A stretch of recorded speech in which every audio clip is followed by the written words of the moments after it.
I've been reading books of old, the legends and the myths, Achilles and his gold, Hercules and his gifts, Spider-Man's control, and Batman with his fists. And clearly I don't see myself upon that list. But she said, where'd you wanna go? Hey guys, Ron for FunctionBuilt-Aquatics. It's been a while. Nathan and I have not disappeared. We've been very busy enjoying our summer, increasing some of the space in our fish room, planning some new aquariums, doing maintenance, which takes an awful lot of time when you have close to 42 tanks. Just finished up doing about 2.5 hours of water changes. Some stuff that I need to catch up during the holiday. And I figured this would be a fantastic time to shoot what I still consider to be my favorite custom tank that Nathan and I ever built. And this is our South American Paludarium. We have a small group of tetras in here. Thinking about adding some more fish to this tank, of which I have Von Rios, black neons, and some wild-caught cardinals. I had a little bit of a difficult time with the wild-caught cardinals, as you can pretty much imagine. But out of a group of, I think, close to 8 fish that we brought in, I was able to get 5 of them to actually settle in and do really well over the past 7 months. These guys actually spawned for me at one point, but the fry that actually hatched were devoured by the rest of the tetras in the setup. I would love to add some more fish to this tank. Probably add more wild-caught cardinals to increase the school. But I'd love to get a pair or maybe a focal point fish to this particular setup that could call this tank theirs and everyone around them just basically companions. As you know, if you followed any of our prior videos, this tank is basically a 20-gallon long, missing about a quarter of its height, so it's roughly 15 gallons of water.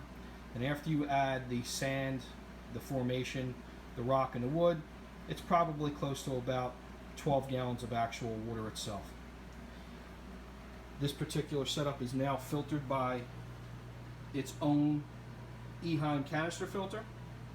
We no longer actually run this setup as a closed loop. Down below is a group of beta chanoides, but this video today is all about our South American Paludarium.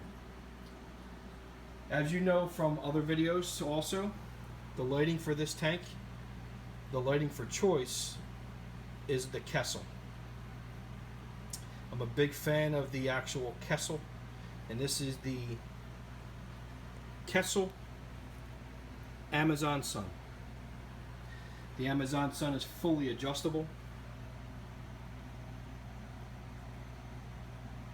and in my opinion probably the most trick and probably one of the best lights you could ever set up on a planted tank, paludarium, maybe a little overkill for a fish only tank.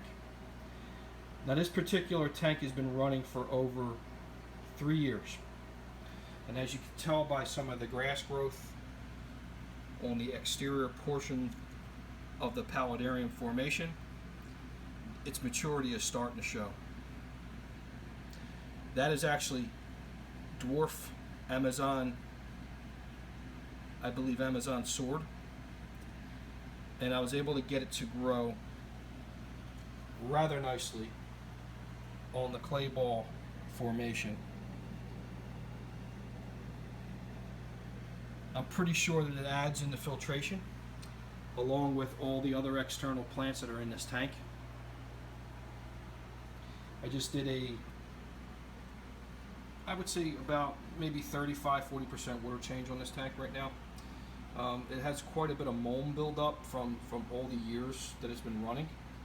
I don't really concern myself too much with the mulm, other than it does look kind of unsightly when it collects in the front.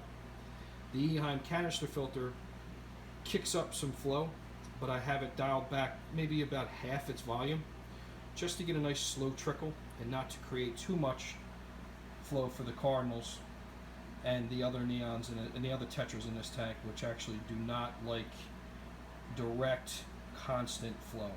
A lot of these fish usually inhabit either slow moving or stagnant waters. When I had the Eheim pretty much dialed all the way up, they spent most of the time hiding in the back, avoiding the flow itself. Once we dialed it back to about 50%, they spent more time in the open. They're going to hide now because I had my hands in the tank. But let's go over a couple more features in this setup. All the botanicals are all botanicals I have ordered from FunctionBuilt-Aquatics, and some of them I have also, some of the leaves I've picked up at different reptile shows that Nathan and I frequent a couple times a year. As a matter of fact, we have a show coming up in September and October. The Riccia growing on the wood here is brand new. This is probably only about 5 months old. I had an awful lot of Java moss growing in this particular setup, and I was able to maybe trim some of that Java moss back, crop it out, and once we planted the Riccia, the Kessel did the job from there on out. As far as I'm concerned, the Riccia mat is one of the coolest features of the setup. This tank, like I mentioned before, is only about 12 gallons of actual volume, 12 gallons of water. At one point I had close to 25 to 30 fish in here. That was when it was a closed loop.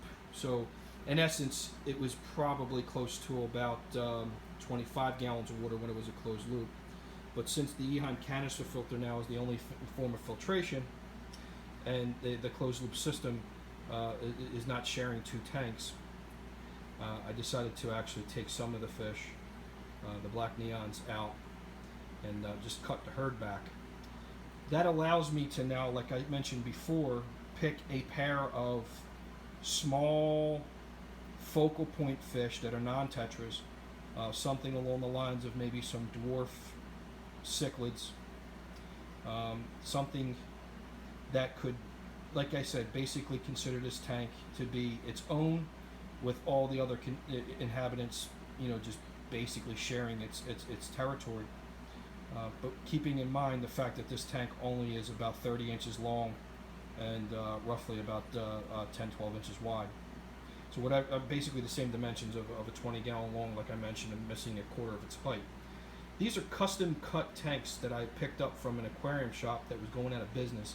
He made close to 50 of these tanks, or had 50 of these tanks made for him, so they can fit a particular aquarium rack that he had built, and he was able to sell live saltwater invertebrates out of these tanks. These tanks came drilled and were part of a system, and once I got them, I thought they would make amazing setups like this. Here's the thing. I mentioned prior in other videos, I don't necessarily go for that aesthetic, perfect look that an aquascaped aquarium gives you. Most of my aquariums, I try to allow things to grow in their natural form and natural manner, which typically doesn't come out to be perfect. This system, though, is really cool and is a micro ecosystem, is basically imperfect. Now, I know a lot of people, if they wanted to do this tank and do it right, probably would have went with a rimless aquarium. If I would have had my choice from the very get-go and I had an idea of what this system was going to eventually turn out to be, I probably would have did that.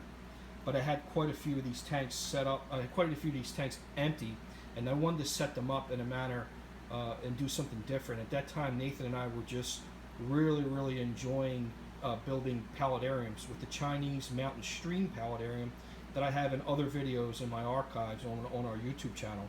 You could check that video out also. This was the second paludarium that Nathan and I built, and in my opinion, this turned out to be the best. The actual formation itself is all expandable foam with close to probably, I would say, 3 gallons of clay balls. And as you can tell, the clay balls do a fantastic job of adding iron nutrients to the aquarium, which allow a lot of these plants to just basically blow up. I do not use CO2 in this tank. I allow the fish to actually help with nitrogen and I also allow basically stuff to grow that grows, and what doesn't, I don't buy. This is not, like I mentioned prior, a championship type plant and aquarium. I was going for something that was going to be very natural and something that just basically looked cool, but things that just happened to grow in that position stayed and flourished, made it even cooler.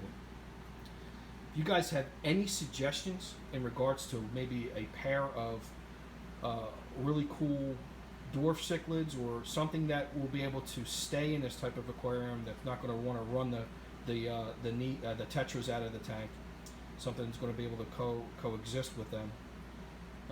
Basically, in the comments, give me an idea what you think would really look nice in this. I'm sure apistogrammas would look really cool in this tank. I'm not against those, but I would love to maybe, instead of having a group of apistos, I'd like to get a trio or a pair of something that gets decent size that will show the tank off a lot better. So, like I mentioned in prior videos, this is Ron, FunctionBuilt-Aquatics. We are not going, guys. We're going to be back better than ever. The fish room has expanded. We are at the point of 42 tanks, and 38 of those 42 tanks are wild betta fish. So we are still deep in wild betta fish. I've been very busy with our breeding projects, very busy doing the maintenance, and basically just enjoying our summer with the kids. But we're back, and we'll be shooting on a regular basis. So thanks for hanging in there. Please subscribe if you haven't already done so. Any suggestions on fish for the setup, let me know. A pair or a trio of something cool that would look amazing in this tank would be greatly appreciated. See you guys. Ron from FunctionBuilt-Aquatics.